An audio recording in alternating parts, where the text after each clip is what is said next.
You wake up tomorrow morning, grab your car keys, and drive to work knowing you'll never stop at another gas station again. Never plug into a charging station. Never worry about fuel prices skyrocketing. Your car just runs. Forever. Sounds like something straight out of a science fiction movie, right? Well, hold on to your seats because there's an inventor from Zimbabwe who claims he's already built this exact car, and it's sitting in his garage right now, fully functional and ready to flip the entire automotive industry on its head. Now, before you roll your eyes and click away, hear me out. This isn't some random guy posting conspiracy theories from his basement. We're talking about Maxwell Chikumbutso, an inventor whose work has caught the attention of government officials, international investors, and even made some very powerful people nervous enough to allegedly try to silence him permanently. Yeah, it gets that serious. The internet's absolutely losing its mind over this, and honestly, I can see why. Half the world's calling him the next Einstein, while the other half's screaming that physics doesn't work that way. So what's really going on here? Today, we're peeling back all the layers of this wild story. We're going to figure out if this technology actually exists, when you might be able to get your hands on one of these cars, what it'll cost you, and most importantly, whether this whole thing is legitimate or just another elaborate hoax that'll disappear into the void of forgotten internet legends. Trust me, by the end of this, you'll either be ready to put down a deposit or you'll understand exactly why some experts are calling this impossible.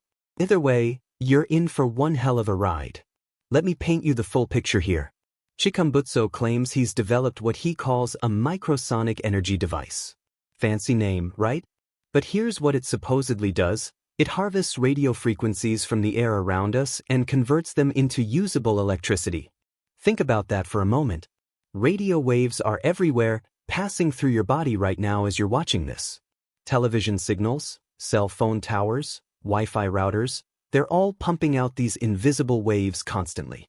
According to Chikumbutso, his device captures these waves and transforms them into enough power to run a full-sized vehicle indefinitely.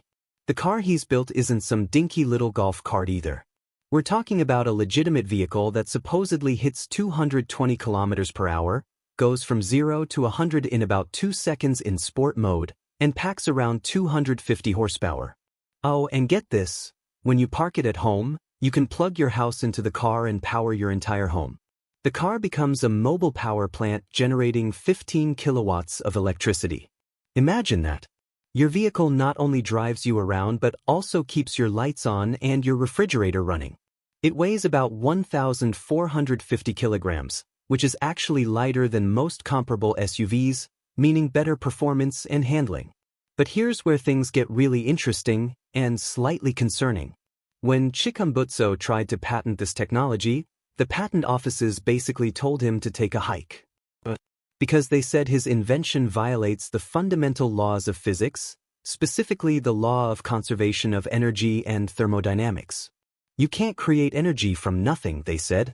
It's impossible, they said. So instead of fighting an uphill battle with patent offices, he decided to keep the technology as a trade secret. Smart move or red flag?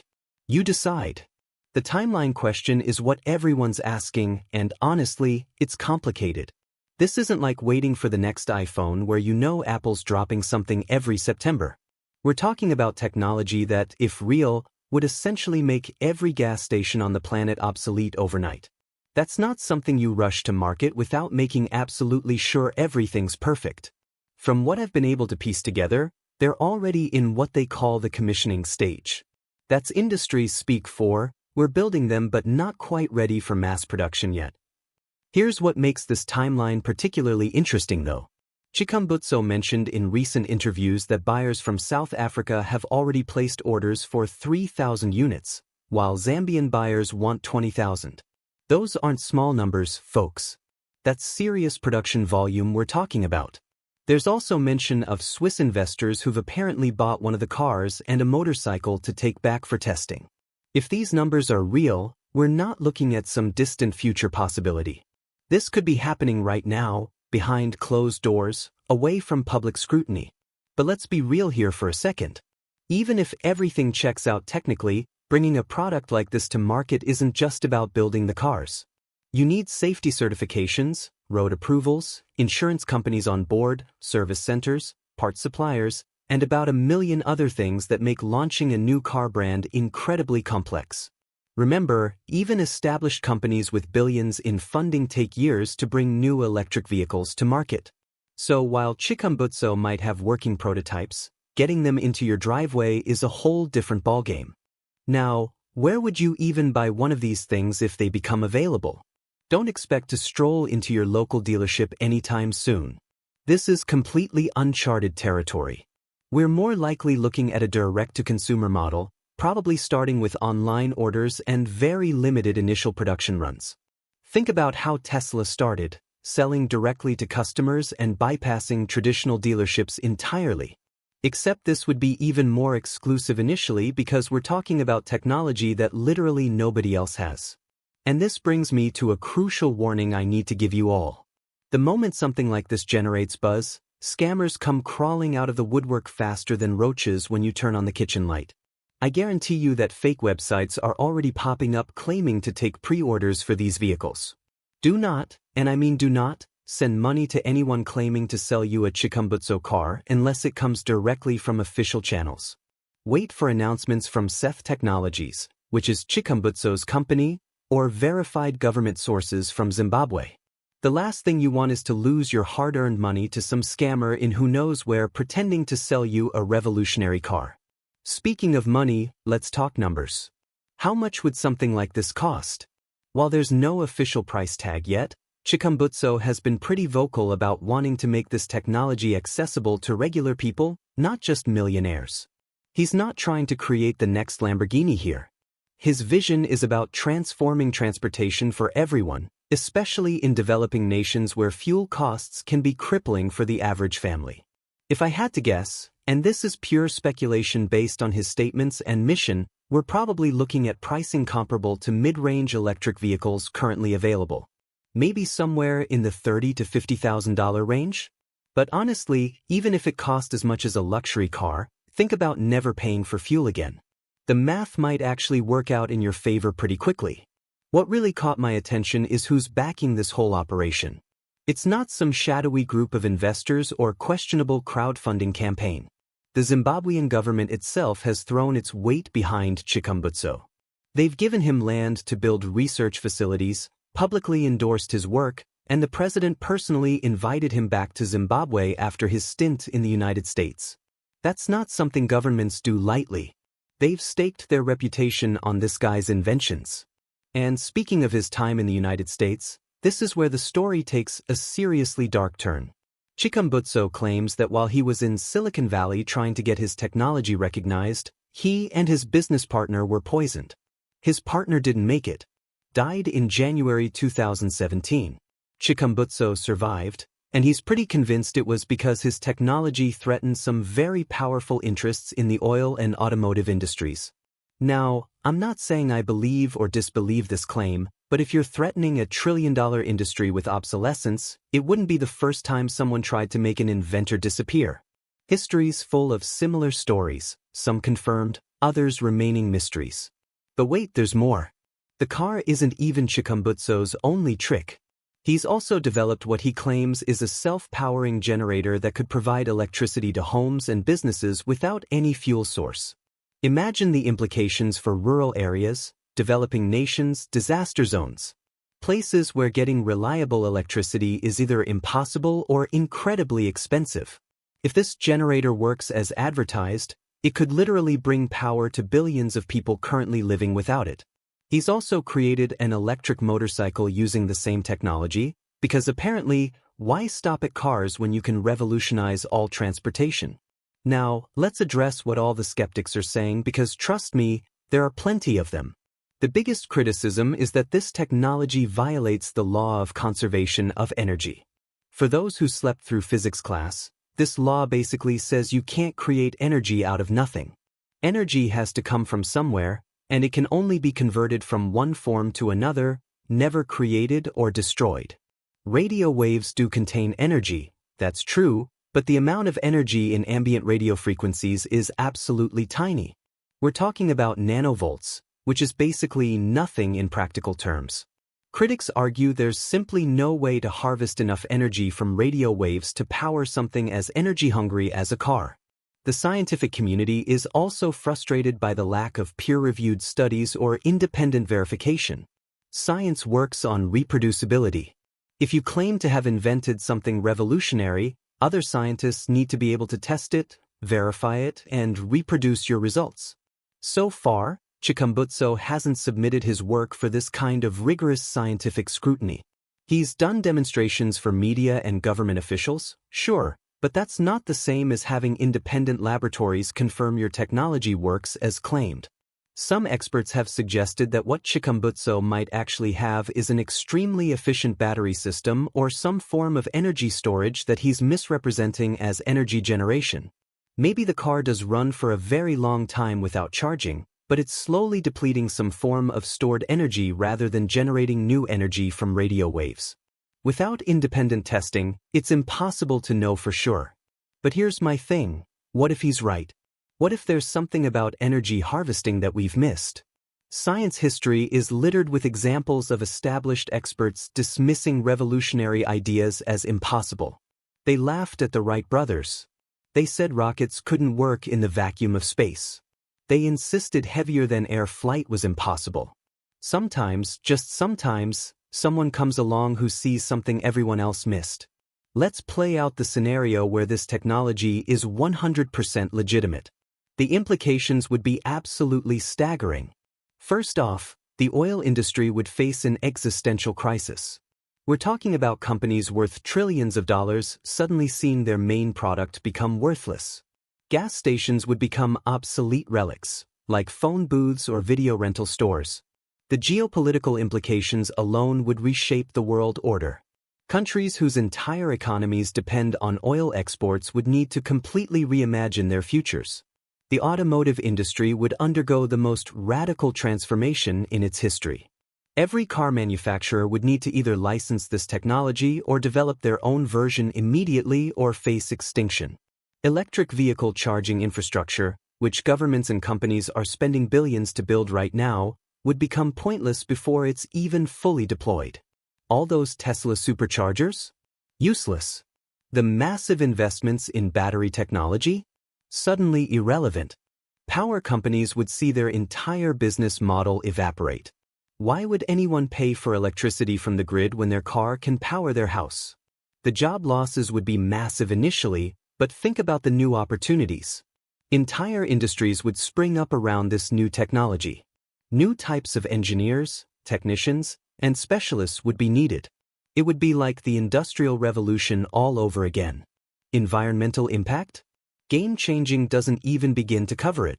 Carbon emissions from transportation would drop to zero almost overnight. Air quality in cities would improve dramatically. Climate change mitigation would suddenly seem achievable rather than like a pipe dream. The health benefits alone from reduced air pollution would save millions of lives and trillions in healthcare costs. Developing nations could leapfrog straight into the future without needing to build expensive power infrastructure. Remote villages could have electricity without power lines. Disaster relief would be transformed when you can deliver power generation anywhere without fuel supply chains. The humanitarian implications are mind-boggling. But let's pump the brakes for a second and return to reality. As exciting as all this sounds, we need to see proof. Real, verifiable, scientific proof. Not just demonstrations or testimonials, but rigorous testing that confirms this technology does what's claimed. Until that happens, healthy skepticism is not just warranted, it's necessary. History's full of inventors who genuinely believed they'd created perpetual motion machines or free energy devices, only to discover they'd made an error in their calculations or misunderstood their own invention. What's fascinating about Chikumbutso's story, regardless of whether his technology works, is what it reveals about our hunger for breakthrough innovation. We're desperate for someone to solve our energy crisis, to free us from the tyranny of fuel costs and environmental destruction. That desperation makes us want to believe, sometimes even when we should be asking harder questions. The pressure on Chikumbutso must be immense. He's either sitting on the most important invention of the century, or he's made a massive error that'll eventually be exposed. Either way, he's put himself in an incredibly difficult position. If his technology is real and he's being blocked by powerful interests, he's literally fighting against some of the most influential forces on the planet. If it's not real, whether due to honest error or deliberate deception, the fallout when truth emerges will be devastating. I keep thinking about that poisoning story. Whether it's true or not, it adds this whole other layer to consider. If someone really did try to kill him and his partner over this technology, what does that tell us? It could mean the technology is real and threatening enough that someone wanted them dead. Or it could be a convenient story to explain why the technology isn't being released faster or why there isn't more evidence available. Without proof, we're left guessing. For now, all we can do is watch and wait. Keep following the developments, but don't bet your life savings on it just yet. If Chikumbutso delivers on his promises, we'll know soon enough. The world will change overnight, and we'll all be telling our grandkids about the day everything shifted. If it turns out to be another failed attempt at free energy, well, at least it got us all thinking about what's possible and what we need for our future. The truth is, whether Chikumbutso's specific invention works or not, someone, somewhere, is going to crack this code eventually. The need for clean, unlimited energy is too pressing, and human ingenuity is too persistent. Maybe it won't be radio frequency harvesting. Maybe it'll be something we haven't even imagined yet. But the breakthrough is coming. It has to be. So here's my take on all this. Stay curious but stay skeptical. Hope for the breakthrough but don't abandon critical thinking. Support innovation and inventors pushing boundaries, but demand evidence and verification. The future of energy is too important to leave to blind faith or wishful thinking. We need real solutions based on real science, whether that comes from Chikumbutso or someone else entirely. What really gets me is thinking about what this means for the next generation. Kids growing up today might never know what it's like to pump gas or worry about range anxiety in an electric vehicle. They might look at power lines the same way we look at telegraph poles, as weird relics from a primitive past. Or they might still be dealing with the same energy challenges we face today if technologies like Chikumbutso's don't pan out. The conversation this has started is valuable regardless of the outcome. It's got people thinking about energy independence, questioning the status quo, and imagining different futures. Sometimes that's how real breakthroughs happen, not from the invention itself but from the discussions and ideas it sparks in others. I want to leave you with this thought.